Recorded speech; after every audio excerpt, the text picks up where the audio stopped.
Sayo sa buntag guys, hilom pa kaayo ang tanan. Og kalami sa akong tulog murag dragon. Sa dihang kalit ni tingog akong tiyan, pero basin og hangin ra ni. Hala, unsa ni? Gigutom ko o kinahanglan ko mabalaka. Og nibangon ko og naghangad-hangad samtang nagbuga ang dragon og kalayo. Pero murag nailaing plano akong tiyan ba. Nangita ko sa efikasen pero wala na ko makit Nihigda na lang ko og gitry matulog balik. Pero kalit jud nga nikurog akong lawas. Murag na initingog nga last warning. Nibarog ko og dali-dali kay dili na gyud ni madala. Lord, hinihinay lang. Padulong ko sa gingharian sa kalikasan. Galakaw nga murag galukdo og bugat nga problema. Duko-duko murag robot nga nabughat. Agoy, pag-abot sa gingharian, diretso lingkod sa trono ug nakapikit sa kalipay kay napukaw ang espiritu. Success! Praise the Lord! Safe pa ko. Pero, pagtanaw sa gripo, may kaayo ang tubig. Murag tulo lang. Oh no!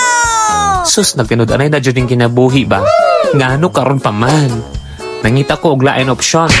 Sa dihang nakakita kong papel sa kilid, akong gikuha og gitutukan. Agoy, bill man daing ni sa tubig. Kung wala ko nakabayad sa tubig, pwede man siguro tubig ang mabayad na ako. Ako nagigiilo ang bill sa hostisya. Agoy, murag nakahig ang Nutella sa akong likod. Gadangog man ang agi. Pero bahala na. Salamat Lord. Pero mura kong nakabuhat og dako nga sala. Pero at least, limpyo.